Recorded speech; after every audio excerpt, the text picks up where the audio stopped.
Guys, good morning. সকাল সকাল চলে আসলাম একটা মিনি ব্লগ নিয়ে। সত্যি বলতে আমার লাইফে সেরকম কিছু ইন্টারেস্টিং নেই। এই বেকার লাইফটাই আমি তোমাদের সাথে শেয়ার করব যে আমি কিভাবে কাটাই। ঘুম থেকে উঠেই প্রথম কাজটা আমি করে নিলাম, সেটা হলো বিছানা গুছানো। বাইরে গিয়ে দেখলাম ঝিরি ঝিরি বৃষ্টি পড়ছে, ওয়েদারটা অনেক শান্ত, তাই ভাবলাম একটু চা করে নেওয়া যাক। চা হতে হতে আমি একটু খেয়ে নিলাম স্ন্যাক্স, বাট এটা ঠিক করে নাম আমি জানি না, তোমরাই বলো এটা আমি কি খেলাম। চা কমপ্লিট হয়ে গেলে তার মধ্যে নিমকে নিয়ে সকালটা শুরু করে দিলাম। তার সাথে অন করে দিলাম ব্লুটুথ বক্স আর চালিয়ে দিলাম লোফি সং। বাইরে যেহেতু বৃষ্টি পড়ছিল, তার সাথে লোফি সং চালিয়ে এরকম চা খাওয়া আলাদাই মজা। চা খাওয়া কমপ্লিট করে আমি ঠাকুমার কাছে গেছিলাম। ঠাকুমাকে হাসানোর পরে আমি বাইরে গেলাম। বাইরে গিয়ে দেখলাম জিমি চলে এসছে, ও কিন্তু আমাকে অনেক ভালোবাসে। ওর সাথে কথা বলা হলে আমি ঘরে চলে এলাম। বাটার নানার মাঞ্চুরিয়ান খেয়ে নিলাম। আমি খাওয়া কমপ্লিট করে আমি বাইরে গেলাম। সত্যি বলতে আমার প্রচুর পরিমাণে হেয়ার ফলস হয়, তার জন্য আমি রোজমেরি ওয়াটার ইউজ করি। অন্য দিনের মতো আজকেও অ্যাপ্লাই করে আমি চলে গেলাম ঘুমাতে, কারণ অ্যাপ্লাইয়ের পর কিছু টাইম এটা আমার মাথায় রাখতে হবে। ঘুম থেকে ওঠার পরে আমি গরম গরম খিচুড়ি খেয়ে নিলাম। খাওয়ার পরে বাসনগুলো মেজে নিয়ে আমি স্নানে চলে গেলাম। স্নান থেকে এসে আমি ফ্রেশ হওয়ার পর সবার প্রথমে চলে যাই পুজো দিতে।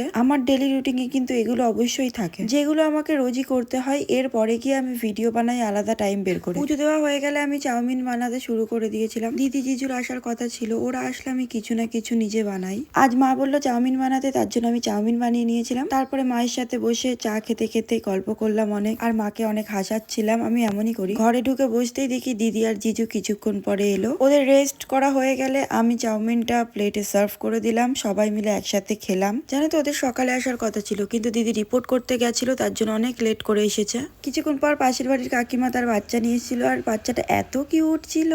আমি তো অনেকক্ষণ ধরে খেলা করলাম। এটা কিন্তু অনেক মজার ব্যাপার ছিল। দেখো আমি কি পেয়ে গেলাম জিজুর থেকে। এরপর মা আমাদের রাতে খেতে দিয়ে দিল। সবাই মিলে আমরা একসাথেই খাই দিদি জিজু যখন আসে। খাওয়া কমপ্লিট করে নিলাম। সবার শেষে নলিন গুল ফ্লেভারের আইসক্রিম খেয়ে নিলাম। ওদের জন্য বাটারস্কচ ছিল। এখানেই আমার রাতটা শেষ হয়ে গেল। Tata bye bye. আবার দেখা হবে নেক্সট ব্লগে।